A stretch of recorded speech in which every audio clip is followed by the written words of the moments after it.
What's up, y'all?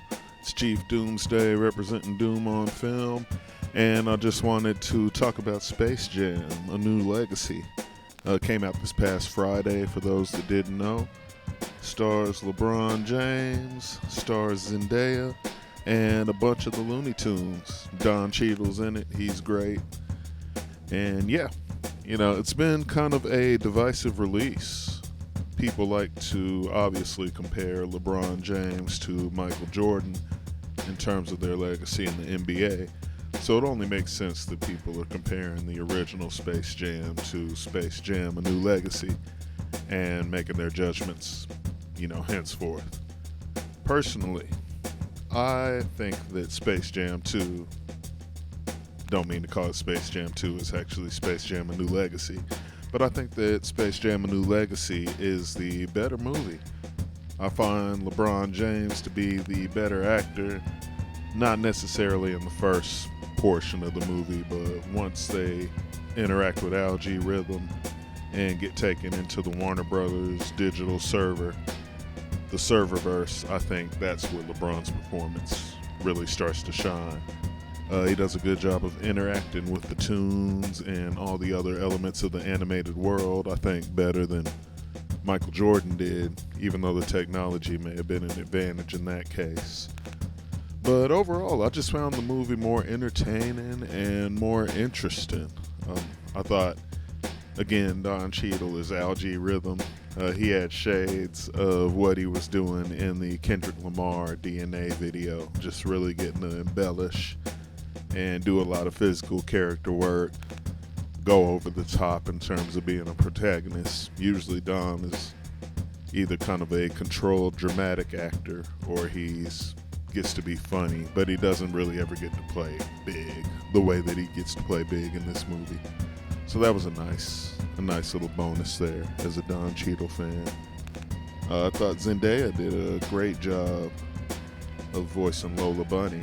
There was so much controversy with Lola Bunny and the redesign coming into this film, but she really gave Lola Bunny some nice human moments, if that makes sense for an animated character.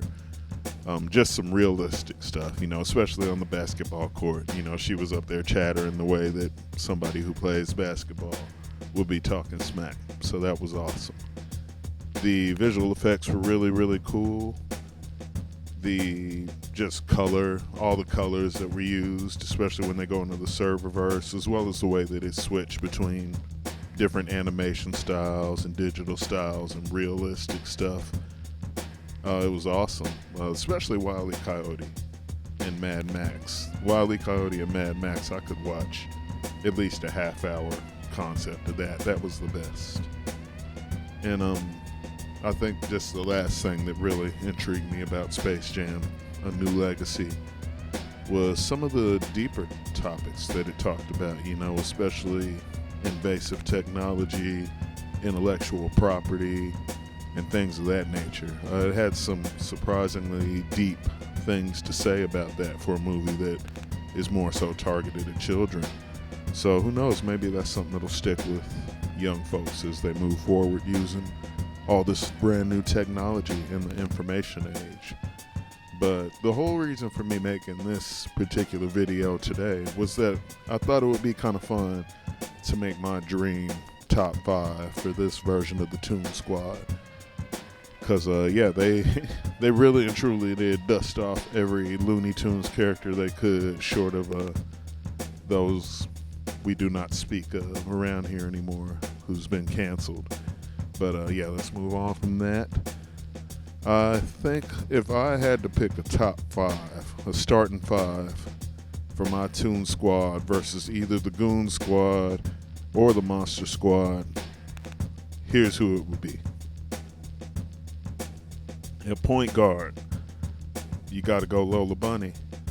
Lola Bunny's got handles. Lola Bunny's got a shot. And what's most important is that she's got confidence in herself and the ability to motivate those around her. She'll step up to take the big shot if it's needed, but she's not afraid to step back and let somebody else make that big move if it's needed too. She's constantly chattering in the ear of her opponents as well as her teammates. just a good teammate to have and a solid all-around basketball player. So, Lola Bunny, starting point guard. My starting two guard, Granny. Granny was cold in the Matrix, and she took some of that Matrix power and brought it to her role as the two guard. You know, just the one that's going to get the ball after the ball crosses half court. The person that you go to if you need a shot made when you can't make a shot as a team. You know, just your sniper, basically. And Granny, with the skill set that she brought to the table in this movie, was the ultimate sniper. So she's a shoe-in, a shooting guard. Small forward, you got to go with the greatest one that ever played the game, LeBron James. You got a skill set like LeBron James at your disposal. Is your glue guy, is your center of your lineup. Why would you not go with that? You know, center meaning the middle portion of the lineup, not the tall guy. But yeah, LeBron just does everything. He plays both sides of the ball. He can defend all 5 positions. He can shoot. He can pass. He can rebound. Why would you not want LeBron at the starting 3 position? Power forward. This is where things got a little tough. You know, I had a few options. But in the case of playing the Goon Squad, your power forward needs to be an intimidator as much as he is a wild card. And that's why we're going with Taz for the power forward, is the starting power forward this go-round. You know, we could have went with Foghorn Leghorn for the size, but Taz is going to get out there, and he's going to break things up. He's like a Draymond Green, if you will. You know, he's going to get out there. Maybe he'll make some plays. Maybe he'll just go Jay Crowder and start shooting threes or dunking on people with reckless abandon. You never know, but that's what you need. You need a player out there that's sort of the equivalent of like your goon in hockey. And Tasmanian Devil fills that void 100%. A lot of Detroit Pistons, bad boys energy there. For the center, got to go with my boy, the unsung hero of the Warner Brothers universe, the Looney Tunes universe, the Gossamer, the big red machine. You know what I'm saying? He's going to get out there. He's just going to clog up the center. He's going to make it hard for people to get to the rim. He's got the fly shoes already. Gossamer, shoe in at center position. And then, I figured I'd go with my 6th man, you know, my Lou Will award, if you will. It's got to be Wile E. Coyote. Wile E. Coyote is already the kind of guy that'll come off the bench and just make things happen automatically. You never know what he's got in his skill set.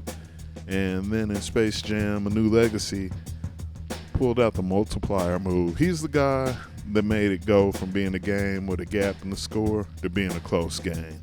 He gave the Toon Squad a chance.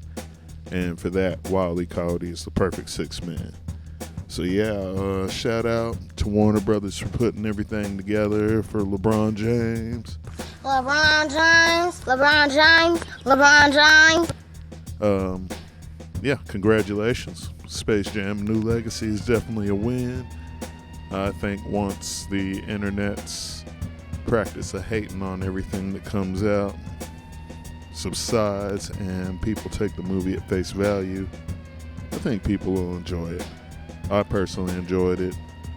I would recommend it to folks, you know, especially people who aren't looking for too much substance. You know, it's not an awards movie. It's a popcorn movie. It's a fun one. So yeah, Space Jam: New Legacy. Big thumbs up from Doom on Film. Thank you for tuning in. Check out the blog over on Tumblr, DOOMonFILM.tumblr.com.